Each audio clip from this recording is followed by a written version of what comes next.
Начинот на кој беше донесен законот без минимум консензус и без цивилизирана дискусија може да ја проблематизира безусловната препорака за почеток на преговорите за членство во ЕУ, вели францускиот амбасадор Тимонје. Во изјава за порталот Сакам да кажам, амбасадорот порачува Европската унија може да интегрира само функционални демократи.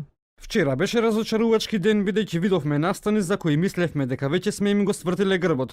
Во период кога земите членки на Европската унија треба да се произнесат за препораката за преговори, посебно во условеноста на препораката ќе се постави прашањето дали агендата на Прибеј ќе биде брзо усвоена и формално ќе се отвори прашањето за почитување на копенхашките критериуми.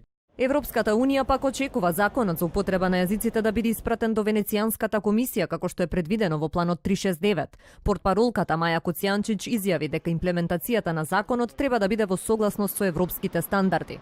Очекува сега собранието да се фокусира на реформите и напредокот на ЕУ агендата. Со остра критика се јави митрополитот Повардарски Агат Ангел, кој рече дека пратениците ги избрале личните пред интересите на граѓаните и ја поддржи одлуката на председателот Иванов да не го подпишува указот за законот. Законот води кон поделби и недоверба, стои во неговата реакција. Додека Франција порачува дека препораката за Европската унија виси, а остри критики упатува и дел од македонската јавност. Поддршка и честитки пристигна од Косово и Албанија. Според шефот на косовската држава Хашим Тачи, усвојувањето на законот е значаен чекор од Охридскиот договор кој уште повеќе ги зајакнува со животот и европската перспектива на Македонија. На слична линија и председателот на Албанија. Донесувањето на законот го оцени како историски голем чин, не само за албанците, туку и за европската иднина на Македонија.